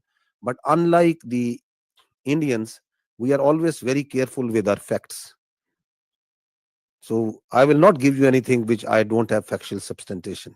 That so many drones we have shot down. If I say 77, that means 77 drones have been shot down. If we say 5 aircraft have been shot down, that means 5 aircraft have been shot down. We substantiate everything with facts. So we also hear this chatter of numbers. So the chatter is there. It's always there because the people talk. There are dead bodies. There are funerals. There are ambulances moving. There is everything that's going on. But I don't work on assumptions and on chatter. We'll give you the facts when we have the facts. You said that 77 drones were shot down. Some of them. I'm sorry to say, I'm saying neutralized because some have been soft kills, some have been hard kills. We in military use this word shot very conveniently. No, I'm sorry. It is 77 have been neutralized. Yes, and neutralized, and you said some of them in Rawalpindi, right? Yeah. So how come they entered Pakistani territory so deeply before they were neutralized? I am happy that I have an expert on my right side. Shooting down a UAV, a loitering munition, or a killer drone, it has its own dynamics. There is a hard way of killing it, a hard kill and a soft kill. Most preferred is a soft kill. Most preferred because the number, it thrives on its number. And so the most preferred is the soft kill. So then there are opportunities where you get that vulnerability on that bird or the UAV or the loitering munition when you engage it. As soon as the bird is about to hit or is not getting neutralized or handled by a soft kill, you go for a hard kill. So sometimes it travels inside because you know that it is going to a destination or predetermined thing. It can loiter for 8 hours, 6 hours. So that is why that kind of a dosage is given and administered accordingly. So sometimes the birds are shot right there and then because of a soft kill, and if it doesn't work, a hard kill is done. Juliette Monceau from AFP News Agency. I wanted to know if there have been any direct talk between India and Pakistan yet, and if it's not direct, indirect talk, and if yes, through which country? So I can confirm you that I heard some news about direct communication between the Indian NSA and Pakistan NSA. No such communication has been made. And as far as indirect, I think you'll get a better answer from the Ministry of Foreign Affairs, because all this diplomatic initiative is being spearheaded by them. Xinhua News Agency.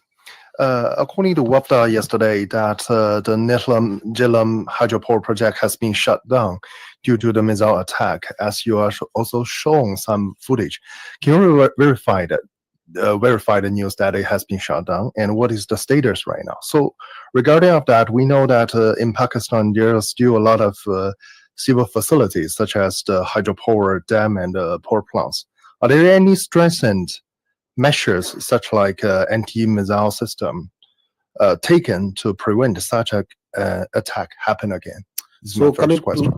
Coming to the second part, I'll not go into the specific details, obviously because of operational reasons, that what air defense measures or anti-aircraft measures have been taken around them. But we have a very robust layered tiered air defense system in Pakistan. And so I'll leave it to that. I'll not go into the details that which thing and how it is protected. Of course, the damage that you have seen and publicly, we have released that damage. The concerned authorities have to take the corrective measures, and for which, whatever, if they have to shut it down, it is their prerogative. And the Water and Power Development Authority and their concerned partners will take those. So we know that in the transcript yesterday released from the Foreign Ministry about Deputy Prime Minister and Foreign Minister's briefing to Islamabad-based ambassador, they said that it was mentioned that South Asia is home of 1/5 of the world population, and it could ill afford irresponsible actions like the others carried out by India last night. We think the countries, the friendly countries in the neighborhood can do to help in this situation.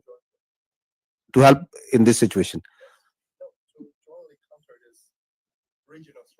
jointly counter this regional threat. I think the first thing is to put some sense into these people who have this hubristic mindset. The first and foremost thing is to tell them that don't externalize your internal problems and don't internalize your external problems. Have some sense and don't try to act like a regional hegemon. You are not.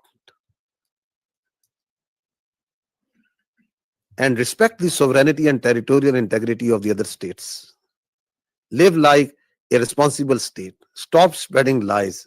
Stop putting fake news out. And live like neighbors you need to live.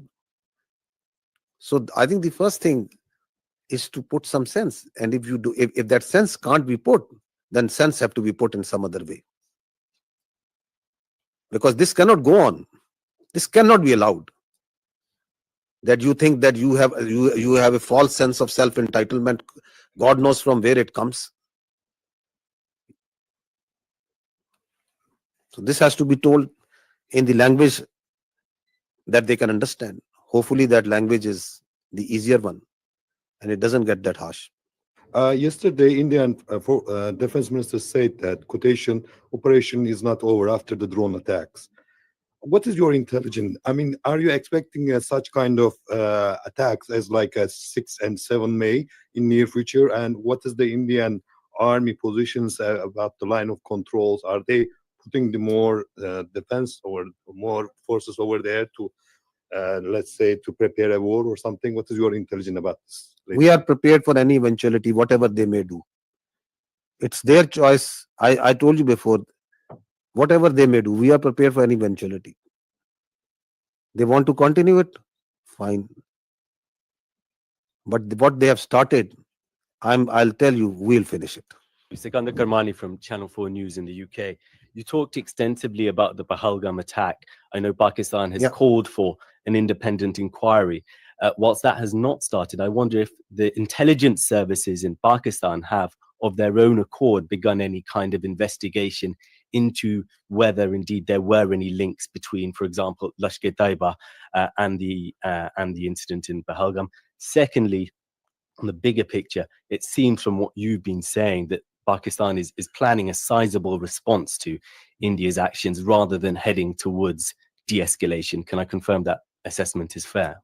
So first thing is that Pakistan has got nothing to do with Pahalgam incident. The state of Pakistan has got nothing to do with the Pahalgam incident. So once I say, I think I say based on facts and evidence. With such a surety, I'm telling you that the state of Pakistan, naturally, I'll not say on the top of my head. It's because I know for a fact, based on the evidence, based on what we understand, based on what we have seen, that Pakistan has got nothing to do with Pahalgam incident. And that's why we say that if you think you have, then bring it forward and put it to some independent neutral commission. Because what we see, the way we have seen everything, we have got nothing to do with it. How have we come to that conclusion? Have we talked with this A, B, C, D, E, F? That's not something that needs to be shared right now. If we have that evidence, we will share it to that independent neutral commission. That how we have come to this conclusion. I know for a fact that Pakistan as a state abhors terrorism. We don't support any terrorist entity. We condemn terrorists and terrorism in all forms and manifestation in all over the world, everywhere. We are a victim of terrorism. We know that terrorists have no religion. They have no state. They are those inhuman people who think that they can impose their own view, their extremely perverted ideology on others by force. So we have no mercy, no connection, anything in common, the state of Pakistan, with terrorism. We are, in fact, as I said earlier, the last bulwark state. As a state, we are standing against terrorism. Just feel for yourself a country in which in a year, thousands of people die at the hands of terrorism. Hundreds of billions of dollars are inflicted. We stay away as much as we can away from these extremist elements. We despise them. Those who think that they can impose their perverted ideology through bullet. Absolutely not. The state of Pakistan has got nothing to do with Pahalgam incident. Absolutely nothing. So what was the other question? The second part of the question was just saying that it seems from your tone and your words that Pakistan is planning a sizable response to India's aggression rather than heading towards de-escalation. Is that assessment correct? Who is escalating over here, my friend? Who has been escalating? Who is doing provocation after provocation and provocation? Who is it? You want to set a new, they want to set a new norm that it's their convenience. Whenever they will feel, they will go cross border, they will go cross international. They are going to hit anywhere where they like. They are going to send drones inside Pakistan and they are going to harass the innocent citizens and the people of Pakistan. They can do terrorism here. You heard just now that we are, I am here for years and we will be here for years and we are having this network from Lahore to Balochistan. What do you think of Pakistan? That we will allow all this to happen? Once we say we have all the rights to do whatever to protect the honor, integrity and sovereignty of people of Pakistan. Whatever we have been doing so far is just protecting ourselves. And we have been doing it with a lot of grace and alhamdulillah with a lot of success. And we are rubbing their nose on every day, every hour, from wherever they are coming.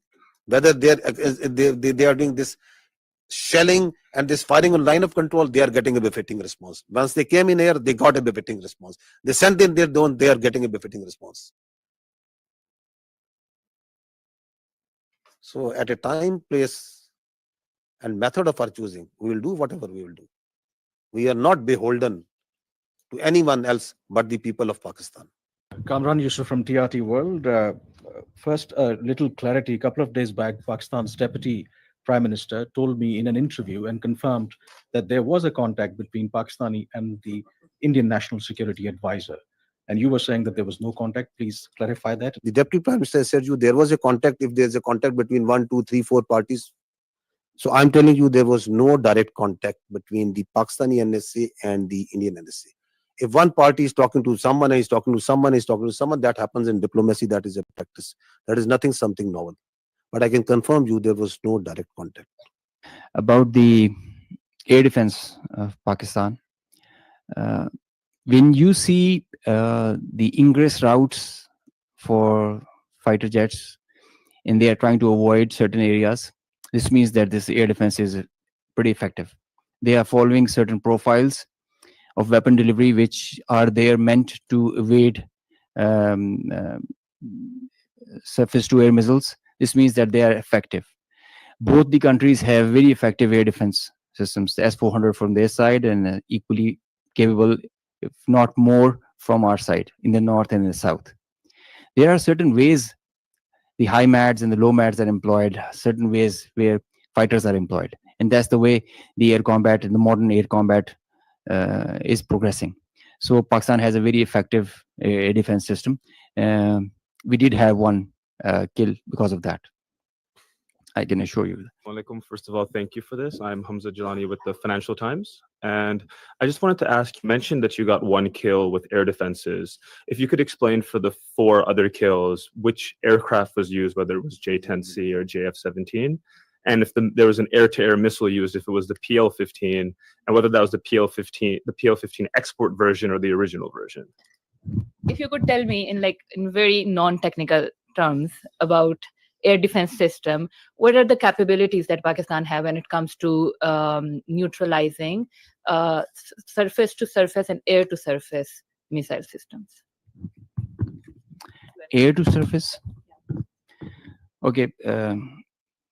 This means academic discourse, a pretty intense kind when you are asking such technical details, and we'll bore the rest of the people with them. But I must, on a broad guideline, that the Pakistan Air Force air defense system is pretty capable of handling high speed, long range vectors, even hypersonic weapons. So this should be pretty comforting to everybody inside Pakistan. A. B. Delving into details that which platform applied which weapon. You see, in modern warfare, all the players have their own contracts as per the game plan, and they create opportunities. Sometimes you have cross pockets which are of providence. So let's not go into details with which aircraft at which angle and aspect, and it D-max was it at what delta. But we did have a high MAD kill. We had participation from JF-17, the F-16s, the J-10s, and PL-15E or X or Y. It's the short log that we had. Ji, Assalamu alaikum. Abid Hussain from Al Jazeera. My question to DG ISPR Saab. Sir, my question is that obviously you have denied very robustly that we did not send any drones or any missiles to India. So would you very categorically say what happened yesterday in terms of the videos that they have shown in Jammu particularly, was that a false flag operation from the Indian side? And subsequently, maybe, perhaps tomorrow, whenever they come up with some sort of debris, which you have asked in this thing, if that does happen, how would you perhaps, is it going to become a he said, she said thing or something else? So these 2 things. If we had sent anything, it will leave a electronic signature one. We have all the records of the airspace, that what goes there and what goes from here to there and what comes from there to here, and it's all time stamped. So we are pretty confident once we say that nothing went from here. And as far as they are concerned, we don't give much damn and credence to whatever they say. So whatever they are saying on Pahalgam, whatever they are saying about these mosques and places of worship where they say there are terror camps and there was some training, whatever they are saying about that Pakistan yesterday, what Pakistan, the havoc that they had caused to Pakistan yesterday, how many aircraft over there. So I've just shown you their high commissioner, a very responsible person, is telling that this man, who is he, falsely calling someone who is someone else is someone else, and then the same media who is telling you stories, they have already declared him dead. So who to believe over there? What to believe? You said that we are not escalating, but how does Pakistan military see the next steps on the escalation ladder? And do you foresee any ramp-offs in this process? Escalation ladder, it is always unpredictable. Could any of us have predicted that Indians would launch a phantom defense last night and start claiming that Pakistan has attacked India at 15 locations? Or you could have predicted about 2 days ago that after 2 days India would say that they have taken out the Karachi port and it's burning. With such a belligerent who can come out with any story, who has no morality, could you predict that they could go and they will try to knock out the one of the holiest places of Sikhs, who are part of the majority of whom live in India and they are their citizens, Nankana Sahib, that they would plan such a thing? Could you predict that they will themselves target their own citizens and their own places and do in Amritsar with missiles? Can you predict that? You are asking me to predict that how I am going to behave? You want all the rationality and all the logic and all the cold responses from Pakistan, and you think that they have all the room to play and whatever they would like to do? Nobody can predict. Sarah Hassan from Voice of America. There's a fear among the public. Schools are closed, airports are partially operational. And as you also said that we will respond at our time. So do we think that we are still in the state of war? What do you think? What is this? Till the time the territorial integrity, sovereignty and honor of Pakistan requires that. If Pakistan's airspace, Pakistan's land, Pakistan's ADIZ and territorial waters, there's no compromise. There's no compromise. Pakistan's people, when they are threatened, their loss of life, loss of material, it cannot go unnoticed, cannot go like that. We owe it to our nation. And the pride and the trust the Pakistani nation has on our armed forces, we have always upheld it at all cost. At all cost. We did try to tell them with our tactical brilliance in Pulwama. Now we showed them our operational prowess and strategic guile and guide, and I think they should take heed. This is the best we can. A opening statement and a brief presentation on the ongoing situation. I am joined here with my colleagues from Pakistan Air Force, AVM Aurangzeb, and Admiral Rab Nawaz from Pakistan Navy. And after I am done with my part, then AVM Aurangzeb will give you briefly the air picture, and then we will take your question and answers. I'll give you first a rundown of briefly our understanding of the Pahalgam incident. If you see that the location of the site, that the Pahalgam, it is from the tip of the Badori Bulge. The crore distance is 108 kilometers and the ground distance is more than 200 kilometers. This is in context to the allegation that it was the terrorists, the people who were the perpetrators, they came across from the Pakistani side. So I just want to tell you that how deep inside the illegally occupied in Jammu and Kashmir, this location of the site. If you see the map, the area, it is quite a hilly terrain. If you can show the terrain and open this slide. So if you see this, it's quite a hilly terrain. And the place where it happened, it's about 5.3 kilometers from the roadhead. another 1 to 2 kilometers from the police station, and this is either jeepable or on horseback that the people reach over there. So if you go to the next slide, you will see the first investigation report. It says that the incident culminated at about 14:20 hours, and the FIR has been filed at 14:30 hours. So after the incident finished, within 10 minutes, the police was there.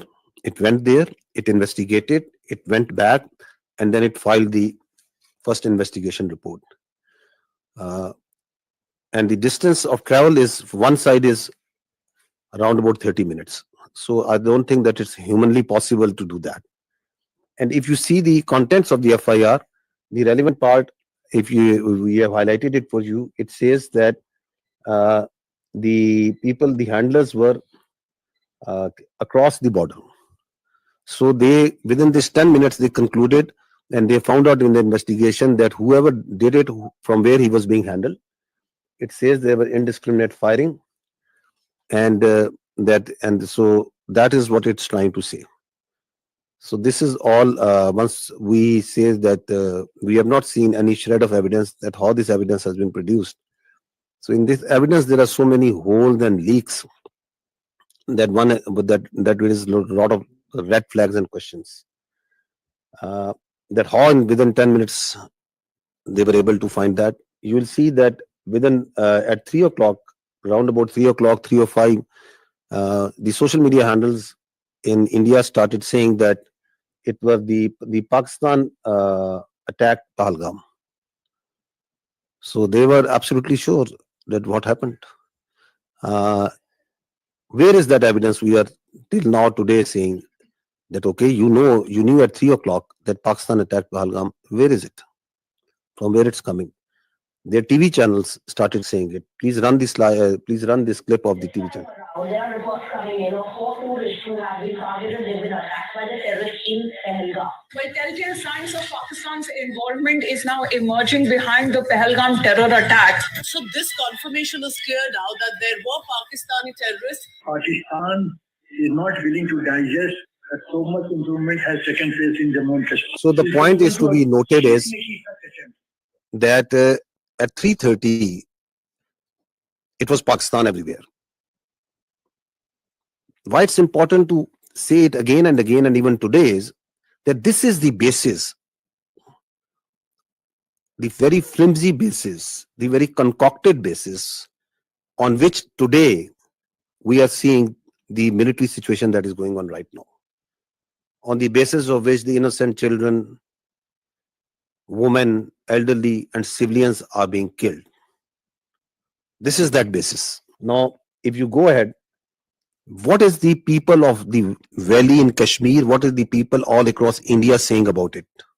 What was they saying, and what are they still saying of that incident, of those accusations, on the basis of which we are sitting over here, and from the night of the 6th, 7th May, you are seeing this blatant aggression that has taken place from India.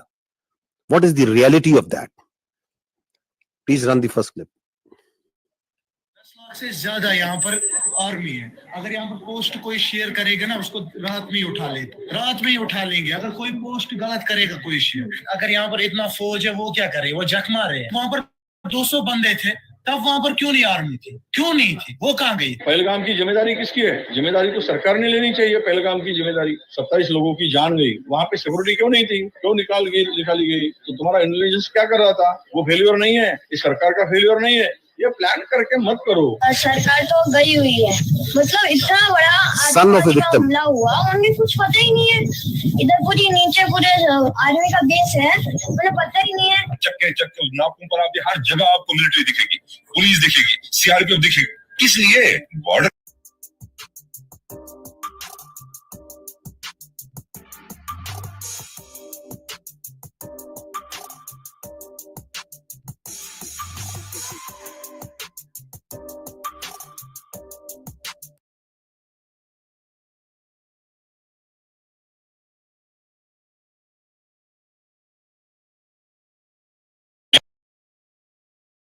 Intelligence failure है, security failure है। यहाँ 7 लाख फौजी है जमा कश्मीर में, एक छोटा सा इलाका है, 7 लाख फौज है, वो कहाँ है? वहाँ पे गाड़ी नहीं जा रही है, पैदल इंसान जा रहा है। सिक्योरिटी इतनी है कि वहाँ से टेररिस्ट कहाँ से आ गए? कहीं ना कहीं इनकी एजेंसी अटैक करवाती है।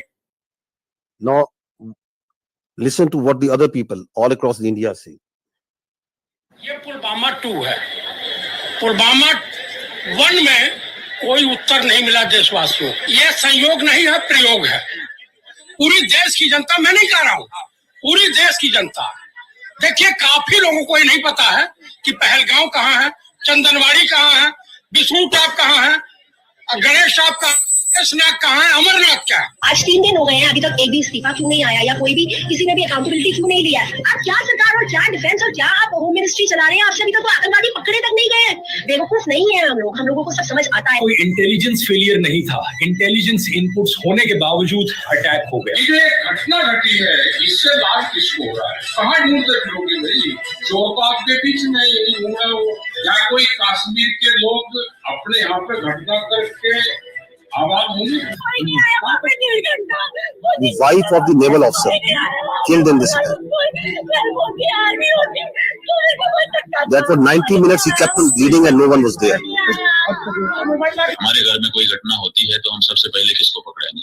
सबसे पहले तो चौकीदार को पकड़ेंगे ना, कि तुम कहाँ थे, क्यों ये घटना हो गई तुम्हारे रहते हुए। कश्मीर में सिचुएशन स्टेबल नहीं है, कश्मीर में कुछ भी ठीक नहीं है। वो जो आप चुप देख रहे हो ना, इसका मतलब ये चुप नहीं है, ये किसी आने वाली चीज की आहट होने वाली है। जैसे एक साइलेंस होता है ना कुछ होने से पहले, कश्मीर अभी उसी ट्रिगर करना है। देश में अब तक के सारे बड़े आतंकी हमले भाजपा की सरकार में हुए हैं, और भाजपा की सरकार आते ही देश और देशवासी सभी खतरे में आ जाते हैं। पहलगाम हमले के बाद से ही सरकारी कवियों ने पाकिस्तान के खिलाफ मोर्चा खोल दिया है और वीर रस की कविताएं पढ़ना शुरू कर दी।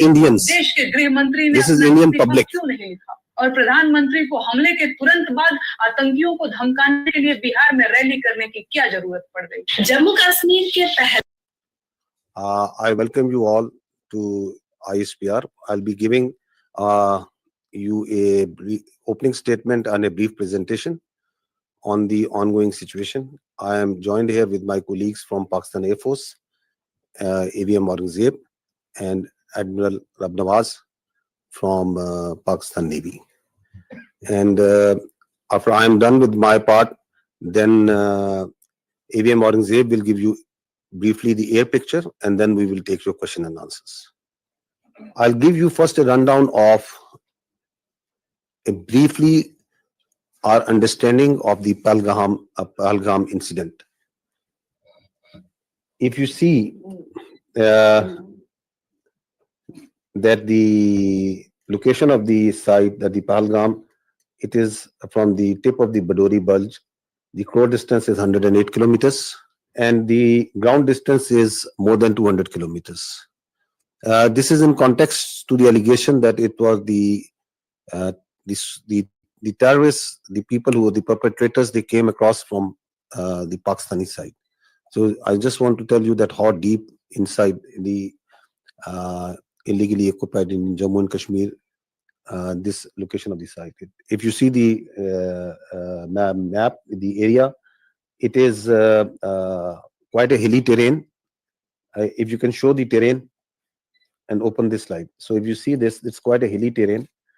And the place where it happened, it's about 5.3 kilometers from the roadhead, another 1 to 2 kilometers from the police station. And this is either jeepable or on horseback that the people reach over there. So if you go to the next slide, you will see the first investigation report. It says that the incident culminated at about 14:20 hours, and the FIR has been filed at 14:30 hours. So after the incident finished, within 10 minutes, the police was there. It went there, it investigated, it went back, and then it filed the first investigation report. And the distance of travel is, one side is around about 30 minutes. So I don't think that it's humanly possible to do that. And if you see the contents of the FIR, the relevant part, if we have highlighted it for you, it says that the handlers were across the border. So they, within this 10 minutes, they concluded and they found out in the investigation that whoever did it, from where he was being handled,